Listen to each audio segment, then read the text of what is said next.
I must have absolute silence. Excelsior! Oh. Stan Lee, the publisher of Marvel Comics, has probably been in the comic book business longer than anybody on Earth. He claims that Guinness is going to put him in the book of records, but that's not really true, is it?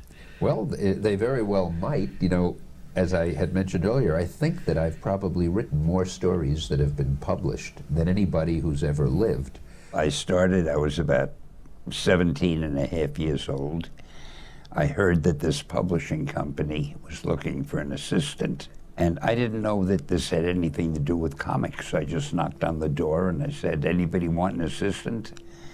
And they walked me into this little room with two men named Joe Simon and Jack Kirby, and they were turning out the comics for the company, and they said they need help. After a little while, they needed some editing. There was some dialogue bits that they didn't think were good. And they said, "Hey, Stan, can you rewrite these?" So I rewrote them.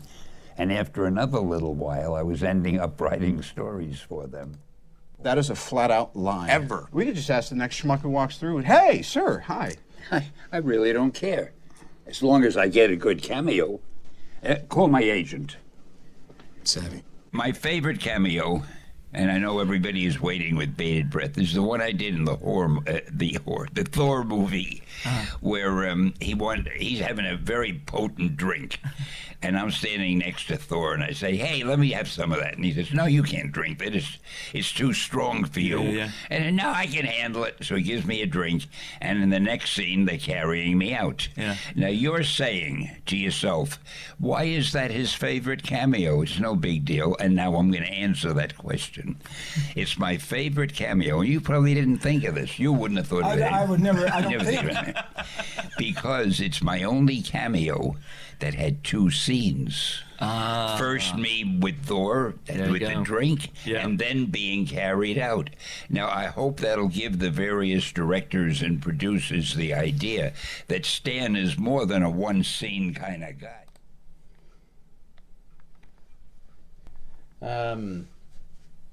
That's not just what this tribute thing was, by the way. So this is my tribute to Stan Lee. There's a couple of things I want to say first off. I actually got kicked out of a Facebook group in doing this. There's a lot of people who have said I shouldn't have done this, and a lot of haters who, feel free to leave whatever comment you want in the chat room. There's no moderation on this video. You can say whatever you like. There's freedom of speech. The only thing I would say is be nice to each other. So I'm just gonna basically give my little tribute to Stan Lee, give my thoughts and my memories of the man who basically, in my eyes, and no matter what anybody says, has shaped especially the Marvel Cinematic Universe, but shaped movies effectively, and comics for the rest of the world. His passion, his dedication, and his work, no matter how small or big, is the only reason that we know of Thor, that we know of Iron Man, and that there is a Marvel Cinematic Universe at all. Without him, without his passion, without his dedication for the past 40 years, there'd be no Marvel Studios making these movies like Infinity War. There'd be no Kevin Feige to go, right, well, let's bring out the next Infinity War, because only the hardcore fans really would have carried on collecting the comics, and who knows if there'd even be any comics to be buying. The industry might have died off. From the 70s, he went to every Comic Con, and he kept the legacy of Marvel. He kept the passion alive, and it's that I want to celebrate. Out of every sort of celebrity, out of every giant of any industry, Stan Lee is the most humble person I have ever seen. I saw him in an interview once, and he was so humble for what he does, and he's just so happy and glad that people enjoy this content. Most celebrities, they want people to enjoy their stuff that they create, and they're sort of almost arrogant, and their ego can get out of control. But Stanley doesn't have that. He's very passionate, and he's very humble about what he does, and I think that's just great. You know, for somebody to have as big a legacy as he's left behind, but yet so thankful for every single person who has followed in no matter what form, you know. So that's basically what I want to do. I've got a collection of comics as well that I just want to show. I've only read some of them. I'm not a massive comic book reader. In fact, I've got to say an apology straight away. I'm not even a Twitch streamer. This isn't me. I'm only doing this because of Stan Lee, because he was a big part of my life, okay? And I couldn't sit back and say nothing when he passed. You know, I want some record for myself, for what I've said for him, and for the man he is. And that's basically what this is. This is, I mean, I only set up this channel, like this Twitch thing, about 2 months ago, because I'm learning to fly, and I do flight simulation, and I wanted to watch a flight simulation video, and that's the only reason I've had this Twitch channel. So yeah, this is my very first Twitch stream, so apologies if it's not like professional and it's not, you know, the way it should be done. I don't know, but this is the first time. So anyway, the very first memory I have of Stan Lee is in 2008, I think, which is when the first Iron Man film came out, and that's when I first heard his name. Like, I didn't know the face, but that's when I first heard the name, and I imagine that's where a lot of people who haven't read comics as a child, which I did. I read comics as like a 4, 5, 6-year-old. Then I started watching the Incredible Hulk series on TV, but not knowing it was anything to do with the comics, you know, because I didn't read the Incredible Hulk comics, you know. I read others. But then I loved the Incredible Hulk series. I obviously saw Stan Lee's name on it, but I didn't click that he, you know, whatever, co-created. And then, of course, Iron Man, you know, you finally see a face. But it wasn't until 2014, I think, 2015, I was helping a friend or business partner set up a comic book store, and I saw him do an interview. And, you know, he was like late 80s, you know, and he was so passionate. You know, here was this elderly gentleman, and he was so, you know, passionate and animated for what he did. I was like, he's got energy, he's got passion, and I was like that, watching him with bated breath. And all he was really doing was just, you know, being interviewed by Kevin Smith for his podcasted comic book store show. And I honestly, I was like, oh, this is cool. And I can see why hordes of fans get behind this guy, because of his passion, because he's so animated. And you know, I soon learned and found out that, you know, since the 70s, this dude has been going around conventions, keeping the comic book industry alive, really, you know, by his spirit, by his passion, by who he is, you know. And now finally, you know, thankfully, he's now with his dearly departed wife, who he lost last year or the year before, and they're now together again. But Stan Lee is the man with the most passion I've ever seen for anything, you know. Like, I've seen people be humble before, like Steven Spielberg's pretty humble for what he does, and he's a big name in cinema.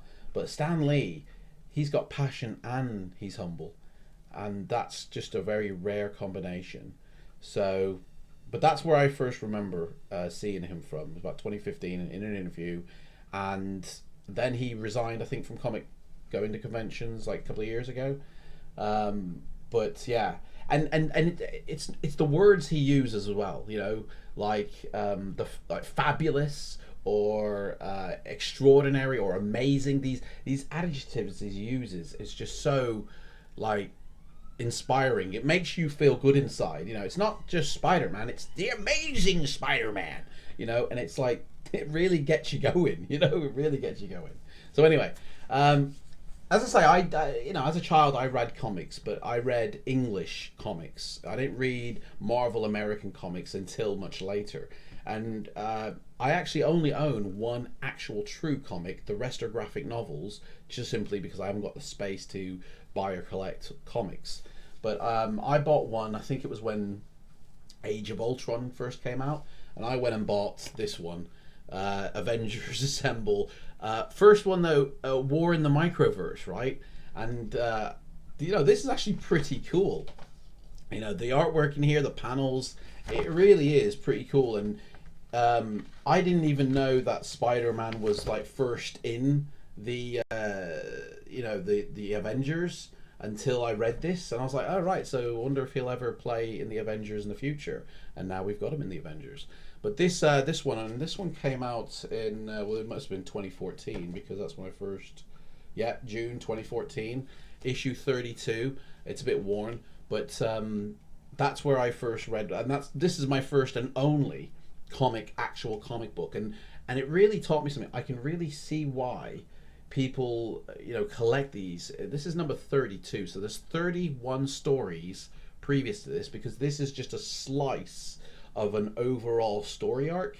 Okay, so this is if you want to get the full story, you've got to get the full arc of series, and there's probably about 50 of them in there. So I can see why people have so much vast collections, and that's just something I don't have that space for. So I get the graphic novels where they're all bundled into one pack, and it's when the movies came out, that's when I really started getting into the comics. And I think it doesn't matter how you get into these comics or the books or the films, and I think Stan Lee would just love the fact that people are excited about this content. I think that's what it would boil down to, is that people want to get involved. People want to see and see where these characters go, and the stories they tell and stuff like that. So as I say, being a space saver, I collect graphic novels. So I've got like a lot of the prelude ones, like the Planet Hulk prelude, which is a collection of stories that are set just slightly before Planet Hulk, which that's the one I don't have. I do have, and this one's really, I've read that one and it's really good. The artwork in it is like really nice, and I have got World War Hulk, which I haven't fully read because I want to get Planet Hulk first. But this one's got the whole World War Hulk series, and these, I mean, the artwork in these, look at that, like, it looks pretty cool. I can't wait to actually read that one, but I want to get Planet Hulk first before I do. So these are really heavy. They're just a collection of all the comics in the series run, or certain stories in the series run. I don't know how many stories are in here, but there's a lot, and I can't wait to start reading that one. So the other prelude ones I have, I say every time a film came out, I would get the prelude comic, because gearing up for the film and that's I'd get the comic. So I got when the Avengers film came out, I got the comic for that, which was Fury's Big Week. Now I think there was about 3 of these from different character viewpoints. I think there was an Iron Man one, possibly a Black Widow one. I'm not too sure.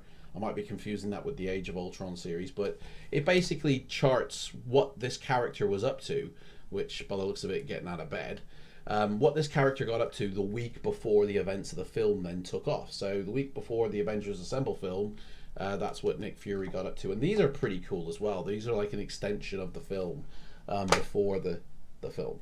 And I got the Age of Ultron one as well, Road to the Marvels, the Avengers. And, again, cool stories, really interesting artworks, and really cool. And it tells you which comics specifically the stories are pulled from. So that's pretty cool. Another one I got was Avengers Origins. Now, I got this one, again, before Age of Ultron. So I didn't know, who was appearing in Age of Ultron. In fact, I think I got it 2 years before Age of Ultron. I'm not too sure. But it has the origin stories for Ant-Man and the Wasp, for the Vision, for Luke Cage, for Scarlet Witch and Quicksilver, and for Thor, which is interesting. Luke Cage, I'm wondering if they ever planned on him becoming an Avenger later on, but then just thought, let's just leave it for the TV series or something. I don't know. Why would his story be in the Avengers Origins? you know, because these were more in line with the films. But you know, the graphical content in this, the style of these is so cool. I mean, just check that out. It's they really are so cool. And so after that, I then started like with the Avengers, because it's the films. I really started getting like interested in the characters for each Avenger. So I started to go get the definitive collections for each character. So this one's based on Captain America. It has the origin story for Captain America, and then it has certain story comics throughout his lifespan that are crucial for his overall story arc. And there's probably about 30 different comics in this book, and there was a whole series of these. Each one has got an introduction by Stan Lee, okay? And again, it's all the original comics, you know, so it's like I have got access to the original comics if I want to, but you can see how the style of the comic changes over the years as different artists were brought on board and they went in different directions, and how darker they got. And these are so cool. These are really cool. And at the back of every single one of these books, and again, there's one for each character, there is a complete bio section. So you've got the fact file there, and then you've got his whole story arc for his whole entire life laid out up to the published date of this. And these are really heavy. These are about 20 quid each, but I got the Captain America one. I got the Avengers complete one, so just for the Avengers. I've got the Incredible Hulk one, which I'm going to just pause for a second because I'm going to bring him back in a moment. I've got a Spider-Man one. Again, it's like all the artwork in there is just so cool. I've got the Wolverine one. You know, collectively these are really, really heavy, okay? And I've got the Iron Man one. Now, for every single one of these, they did like the first edition, which again, origin story, and then all the other stories collected, but then they went back and did a reloaded series, and I've got the Iron Man reloaded, and it's just more of the same, really. I don't know if I haven't read this one at all, but you still get your Stanley introduction. I don't know if it's the same one as it's in the first book, but you still get that, and you just get more stories, and it tells you on the back for where these comics came from, which I think is pretty cool. So it's kind of like, if you're not into actually collecting the originals because you haven't got the space or the money, then you can still read and engage with the stories and know the stories, you know, by getting these graphic novels. And, you know, like, those who read comics know that there are thousands of these stories. You know, you've got not just Avengers, that's just 1% perhaps of the comic books. You've got, you know, the various different characters have got all their own series runs, and then they collectively come together as the Avengers. But then you've got things like Guardians of the Galaxy and all the, like, Black Panther, all the films that have come, but there's so many more characters that haven't been theatrically displayed, you know, and it's like, and they've got their own series run, and it's just, it's crazy. And there was a part work, in fact, for, it was almost like these types of books, right? They had a part work come out, which I collected 3 of them, and when you laid them all up on their end, there was a picture here, and they were like a tenner each, and they came out every month or every week or something, I don't know. But like, because I grew up watching the Hulk, I got the Hulk one because he's my favorite character, effectively. But some of the stories are exactly the same as they are in here, okay? They're pretty much identical. Ferret Legs. They really are identical, and but it's kind of like a diluted version a little bit. So it's hang on, I can hardly even see the full comments here. Let's slide that over. There we go. See that better now. The thing I respect about Stanley was that when he was really old, but he wasn't dead. Yeah, he kept on going and going. You know, he retired when he retired. The Hulk, you know, again, you get the bio at the back, just like you do in the definitive collection. You know, it's slightly different. Everything's slightly different in these. They're hardback, but they're also, you know, they're pretty much the same as those. If you have this one, you've got that one pretty much, okay? So I've got that one for Incredible Hulk, and I also got the one for the Avengers, which this one is nothing like that other one. This one is different now, but you still get, I think this one, it has 1, 2, 3, 4, 5, 6 comics inside here.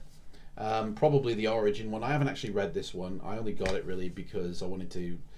I think it was cheap actually. I think I got it because it was cheap. That's the only reason I got it. So there's that one, and then finally Jean Grey.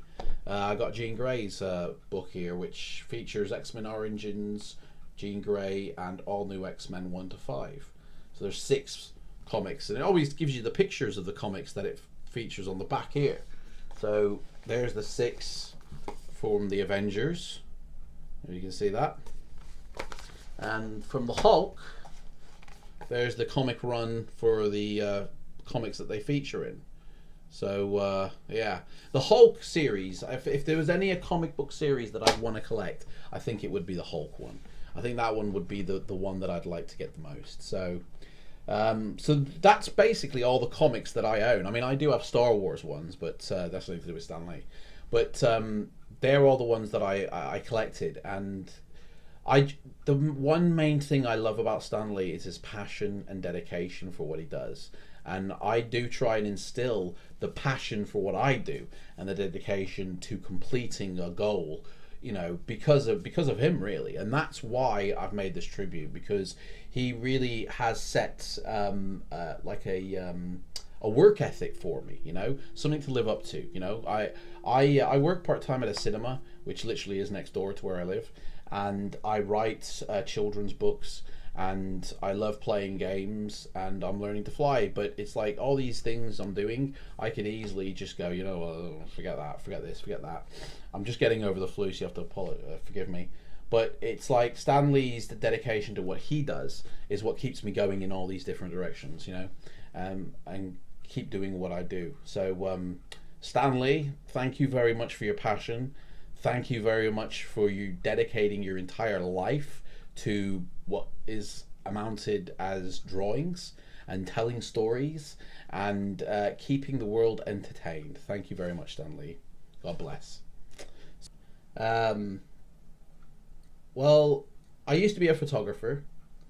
I've still got like a film company, which I don't really utilize to its full, but it has a subsidiary of a publishing business built within it. And through that business, I write books. I write my own, which, you know what, I haven't even thought ahead. And it's like, I could have showed you one of my books, but I wasn't here for my books. I was here for Stanley.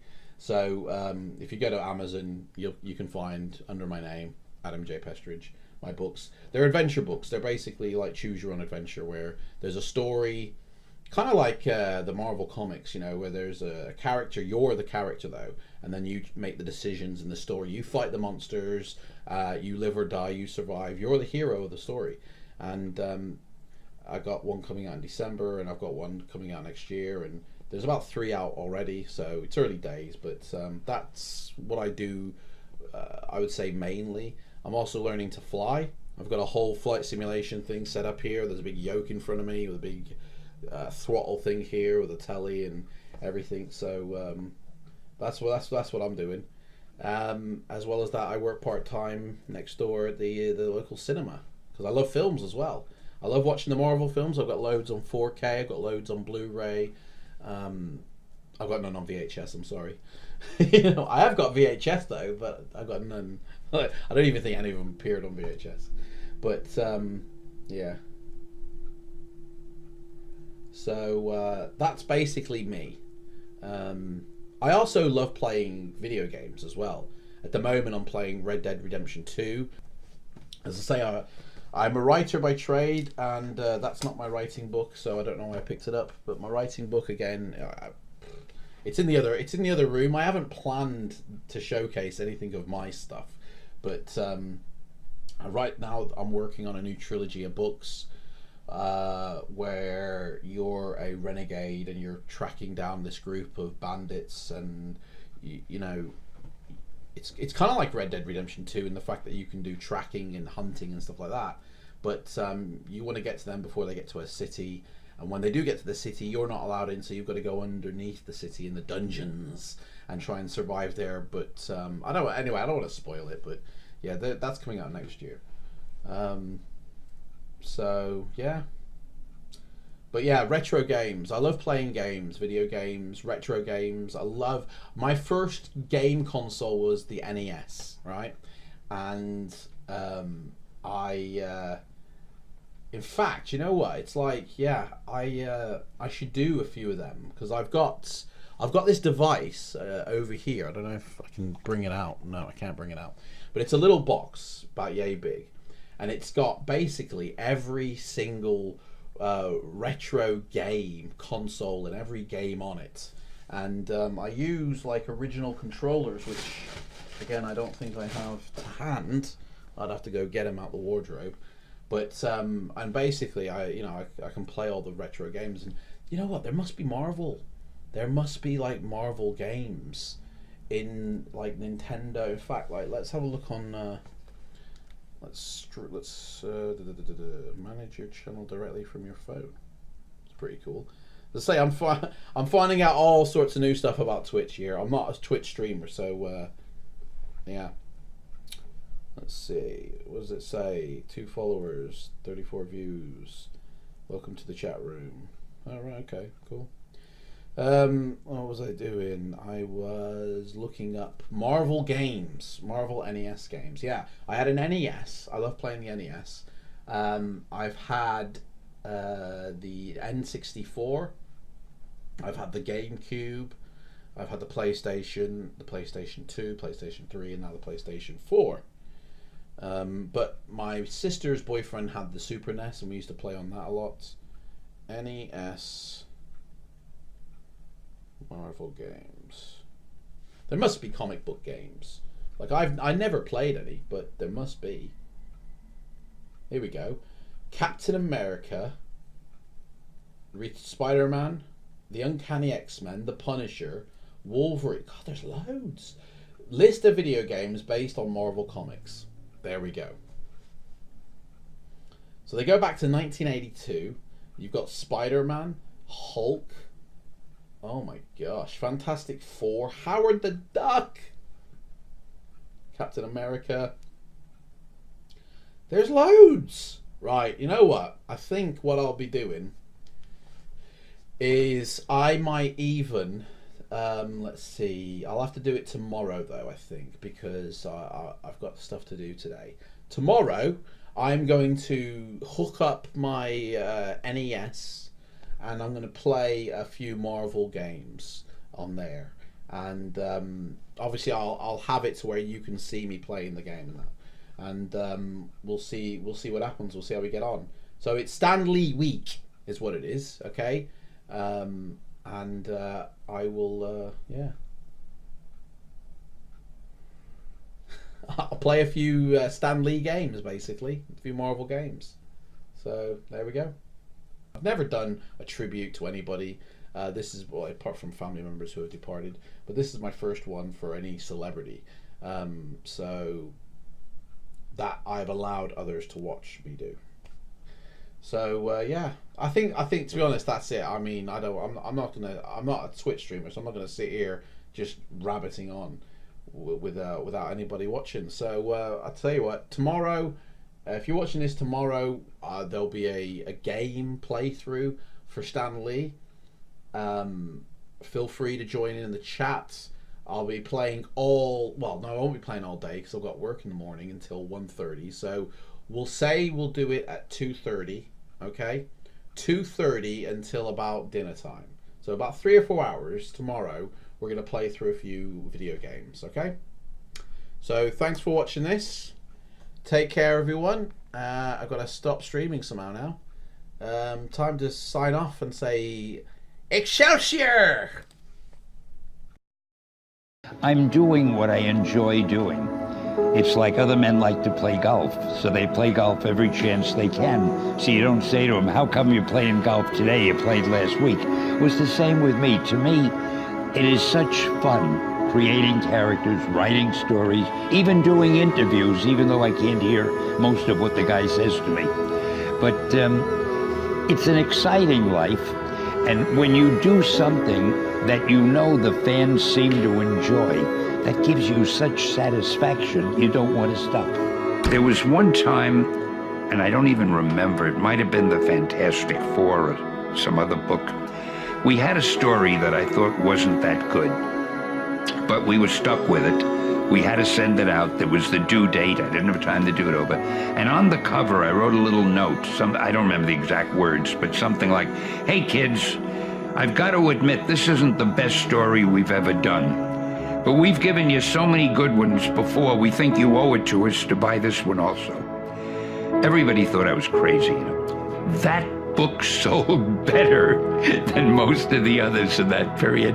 And I got a ton of mail saying, you guys are great. Nobody else would have written anything like that. I got this great idea. I want to call him Spider-Man, and he's a teenager. So I gave him the idea, and he said, Stan, that is the worst idea I have ever heard.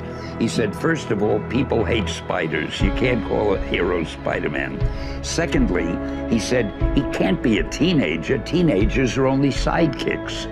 And finally, he can't have personal problems. Don't you know what a superhero is? So he wouldn't let me do it. One day we had a book we were going to kill called Amazing Fantasy. When you're going to do the last issue, nobody cares what you put in it. Just to get it out of my system, I put Spider-Man in the book, and we sold it. And it was a bestseller. So my publisher called me in a couple weeks later and said, Stan, you remember that character, Spider-Man, that you and I liked so much? Why don't you do a series of it? And that's how Spidey was born. Do you have a specific target audience? Oh, just anybody who can read, anybody who's literate. It used to be, again, that comics were just for little kids. Or they were thought to be for little kids. But that's changed. Yeah. With Marvel, because we started directing Marvel at ourselves, really. The theory was we're going to write the kind of stories we would enjoy reading, you see. And I didn't know if it would work or not, but it worked better than anybody expected because we grabbed a lot of readers who were much older, who liked the kind of things that we liked. But we didn't lose the young kids. So we find the best formula, if you call it that, is we don't try to write for any audience. We try to write stories we would enjoy. And apparently there are enough people in the world who have the same tastes. I hate to say that. I'd like to think my taste was far better, but apparently everybody must have pretty much the same taste because the books sell pretty well. If you do a good movie, a good television series, anything good, you'll get the audience. There's never a chance to worry. People want entertainment. People want adventure stories. They just want them to be good. I'd like to think of myself as an entertainer. I feel if I can entertain people in any way, it's very gratifying. Because it's a funny thing. Years ago, I used to feel somewhat embarrassed that I was writing comics. I felt there are men building bridges and working in laboratories on cures for illness and doing real things, and I'm writing these comic books. But over the years, I've learned how much joy these comic books have brought to people. And I began to realize that entertainment is very important in people's lives. Most people, almost everybody, have lives that have problems and troubles and things to worry about. And if you can entertain somebody, take his or her mind off the things that would normally be bothering them, that's a good thing to do.